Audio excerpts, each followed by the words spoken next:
There are so many people on the internet thinking that XRP is the future of money and it's gonna hit 20, 50, 100, maybe even $1,000 a coin. So in this video, I thought we should discuss whether one, is that even possible? And two, what it actually would take, what is required for XRP to hit those type of price points. I mean, this coin barely hit $3 at all-time highs, so how could it even hit 20, 50, or $100, right? But before we get to any of that, we have to ask ourselves, why are so many people excited about the project?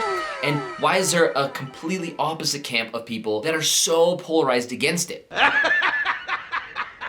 But before we dive into the nitty-gritty of it all, I just wanted to take a quick moment and introduce myself. Hi, my name is Rue. If you've never been to the channel, welcome. I've been in the finance and investing space for over a decade, since about 2009. And my goal on this channel is just to make you more money than you had yesterday. Very simple goal. I'm not trying to sell you a course or a seminar. And today we are talking about XRP. And the main reason is because I had a lot of interest. The second most popular video on my TikTok actually happened to be a video where I talk about XRP and Ripple. And a lot of the internet is still talking about XRP and how you can make so much money in it. So I wanted to clear all that up and give you guys my personal opinion and really dive deep, but simplify everything for you at the same time. And like I said, a lot of people want to make money, and for big banks and institutions, they want to solve a problem, and that is where XRP comes in. So what is XRP or Ripple actually solving for the big banks and financial institutions? Well, this is the multi-trillion-dollar question. And it is the very same problem that big banks are facing that XRP is trying to solve. And the problem I'm referring to is the big issue of the slow and bulky hassle of sending money across borders. And I know what you might be thinking, because I thought this too, and that is, isn't sending large sums of money from financial institution across borders similar to sending like a Venmo or a Cash App payment and getting those funds instantaneously and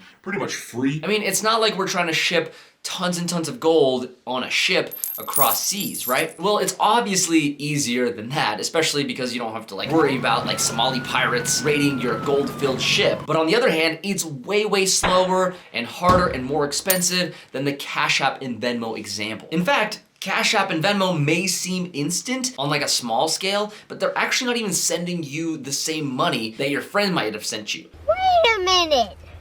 Who are you? In all technicality, their money off of their balance sheets in the form of IOUs, and all those transactions rely on a few days' time in order to actually clear. So even though you might get it instantaneously, it's not actually moving from place to place. They're different currencies and they're different IOUs. Now, I'm not gonna try to overcomplicate the whole process for you, but the fact of the matter is, when you send money through Venmo or Cash App to a friend, it leaves your bank account. That cash sits in limbo for a few days' time, while Venmo and Cash App send you a different person's currency, or the currency off their balance sheet, to the person that you're sending money to. Meanwhile, your money that you actually sent sits in pending to pay off that money that you sent. So very simply put, it's a bunch of IOUs working together to simplify the process and make it seem like it's cheap or even free and extremely fast. But on the back end, that's not the case. And for cross-border payments, the banking system and financial institutions use a system called SWIFT. And this system was actually created in the 1970s. And if you remember the 1970s, we were using these types of phones and the internet was not a thing. And that same very system has around $180 trillion transferred across borders every single year. Damn! And you might be wondering, Well, how much are the fees to send all of that money? well, every single year, all the transaction costs on that $180 trillion is $1.7 trillion to send these payments. That's around 1% off the top of all transactions. Pretty crazy, right? And the way that it currently works is just like that Venmo example, where it credits one account from the other and doesn't actually move the same funds over. And to complete both sides of the transaction, it typically takes anywhere from 3 to 7 business days to complete. One eternity later. See how that could be a pretty logistical nightmare? Now with XRP, they use something different. It's called Ripple Net. And think of it kind of like a middleman for currencies, okay? Let's say I wanted to buy a product from the UK, for instance, and I have US dollars. And in most instances, either my card is useless or I would be charged a fee and be subject to those waiting times for the banks to process my transaction and do the currency swap. And the goal is, when you use XRP, it bridges that gap and allows the transaction to be processed within seconds without paying those fees or costs, and would possibly allow financial scalability across the world. Now that sounds pretty nice, right? But, and this is a pretty big but,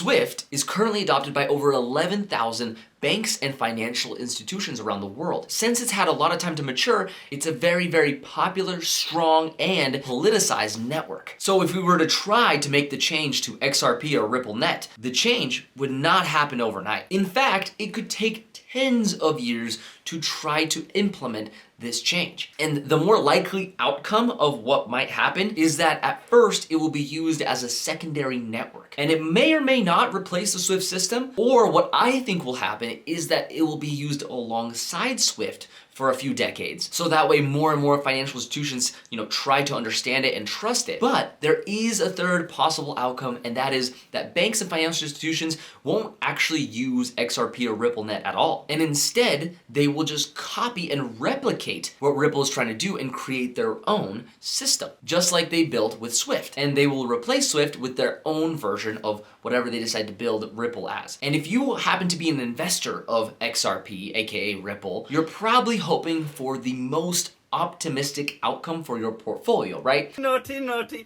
you teasing me, you naughty, naughty. And that would be for Ripple and XRP to completely replace the SWIFT system. So let's see what it would actually take for XRP to reach those valuations that we talked about earlier. And is it even possible for XRP to reach, let's say, $100 a coin? Well, looks like we're going for $1 billion. And the first thing that I like to look at is the circulating supply, the max supply, the total supply, and that will give us a really good idea if it's even possible. And for crypto coins under Bitcoin, I like to compare them to the #1 project, aka Bitcoin. And that could be a pretty good indicator on whether or not any of the coins that you compare to Bitcoin can reach a certain price point if they were to get to the same market valuation as Bitcoin. And we're gonna use the $1 trillion market cap for Bitcoin as a good starting point. And let's say that the market cap of XRP was also $1 trillion.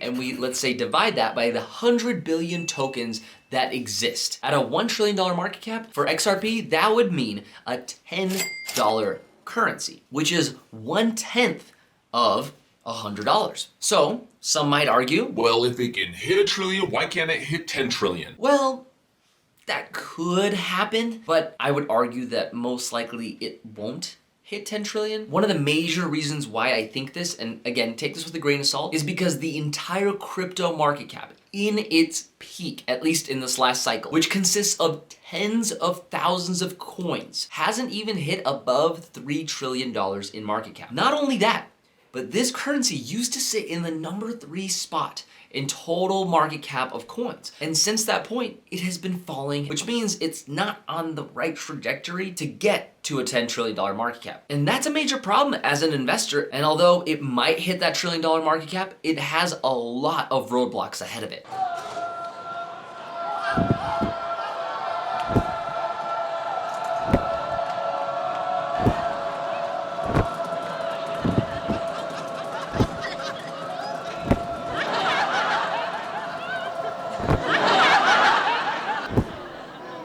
Not only is the possibility that banks just won't use it, they could, like I mentioned before, they could just copy it and make their own version, or the SEC, with their most recent investigation, could just put a big old stop to the project in its entirety. And even if they brush off that investigation and the bad publicity that comes after, they will always have big government just breathing down their necks.